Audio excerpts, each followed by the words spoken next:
khas desa yang baik dapat meningkatkan pendapatan asli desa yang dapat dipergunakan untuk kesejahteraan masyarakat. Tetapi dalam pelaksanaannya terdapat problematika atau kegagalan dalam pengelolaan tanah khas desa, yang mana kegagalan ini disebabkan oleh beberapa faktor, yang salah satunya adalah kurangnya inovasi dan konflik kepentingan.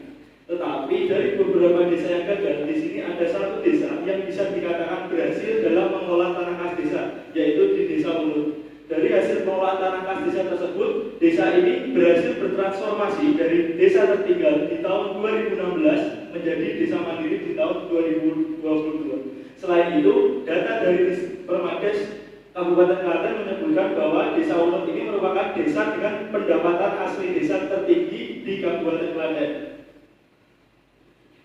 Nah, untuk rumusan masalah sendiri, peneliti menyusun dua rumusan masalah. Yang pertama adalah bagaimana proses pengelolaan tanah khas desa, mulai dari perencanaan, pelaksanaan, hingga pengawasan dan evaluasi di Desa Ulut. Terus yang kedua, bagaimana hasil pengelolaan tersebut dapat mewujudkan desa mandiri. Adapun tujuan penelitian yaitu mengetahui proses pengelolaan tanah khas desa. Yang kedua, mengetahui hasil dari pengelolaan tanah khas desa tersebut dalam mewujudkan desa mandiri. Untuk manfaat penelitian sendiri dibagi menjadi dua, yaitu manfaat akademis dan manfaat praktis. Lanjut, tinjauan pustaka. Dari beberapa penelitian terkait tanah khas desa, peneliti memilih 5 penelitian terdahulu yang memiliki karakteristik sama. Tetapi dalam hal ini, kebaruan terletak pada integrasi antara pengelolaan tanah khas desa secara partisipatif dengan konsep desa mandiri. Nah, landasan teori-teori yang digunakan untuk membedah pengelolaan tanah khas desa ini menggunakan teori pembangunan partisipatif, dan untuk membedah mengenai hasil pengelolaan dibedah menggunakan konsep desa mandiri berdasarkan nomenklatur terbaru, yaitu Permendes nomor 9 tahun 2024. Kerangka pemikiran ini menggambarkan alur berpikir pengelolaan tanah khas desa secara partisipatif yang melibatkan seluruh elemen, mulai dari tahapan perencanaan hingga evaluasi. Setelah itu, hasil dari pengelolaan aset tersebut kemudian diorientasikan untuk mencapai status desa mandiri melalui penguatan berbagai dimensi pembangunan, seperti salah satunya aspek sosial, ekonomi, dan lain sebagainya.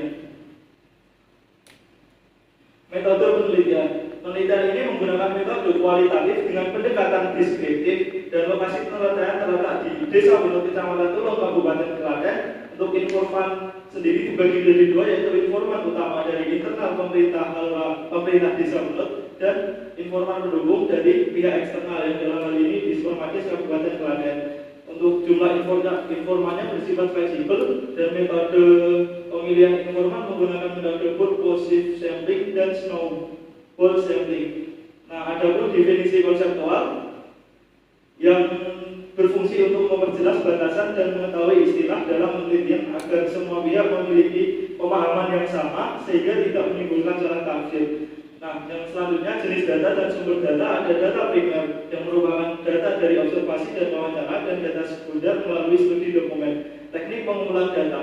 Yang pertama, wawancara, studi dokumen, dan observasi. Untuk teknik analisis data sendiri, yaitu pertama melakukan telah awal, yang kedua melakukan tahapan reduksi dan abstraksi, setelah itu penyusunan satuan informasi terkecil, setelah itu pengkelompokan satuan informasi terkecil, dan tahap penyusunan pernyataan proporsional atau kesimpulan.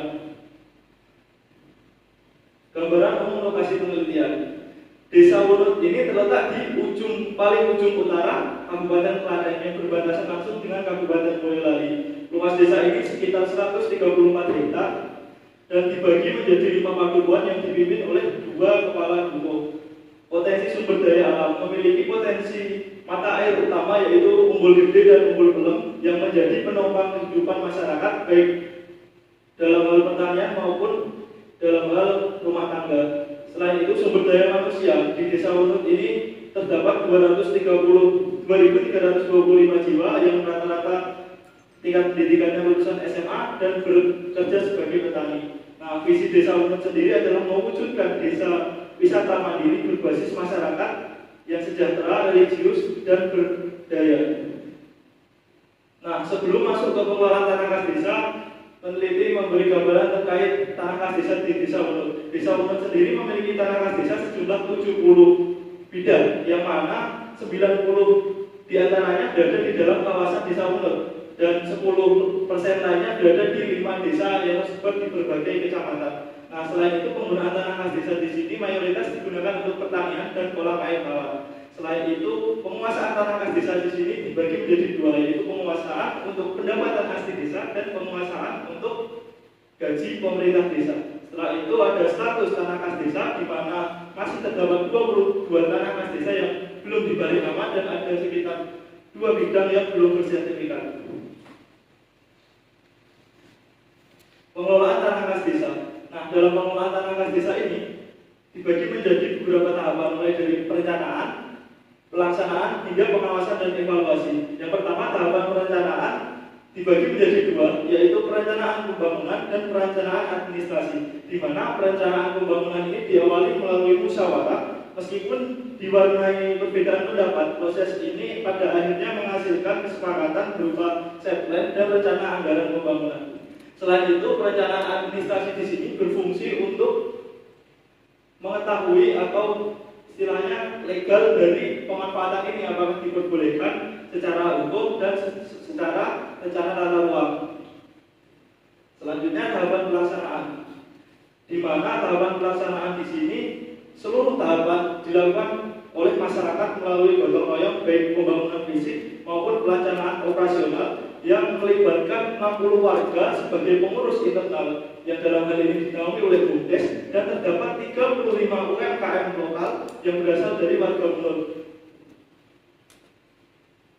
Nah, setelah itu pengawasan dan evaluasi, di mana dalam hal ini pengawasan dan evaluasi di Desa Wunut dilakukan berjenjang, mulai dari harian dan mingguan oleh BUMDes. Setelah itu ada 6 bulanan dalam musyawarah desa yang dalam hal ini melibatkan seluruh pemangku kepentingan, dan laporan bertanggung jawab bertahunan, serta yang unik di sini mengenai partisipasi warga dalam melakukan pengawasan setiap saat. Jadi warga di sini diberi wewenang untuk mengevaluasi atau mengawasi bagaimana anggaran maupun rencana maupun kendala yang dihadapi di sini.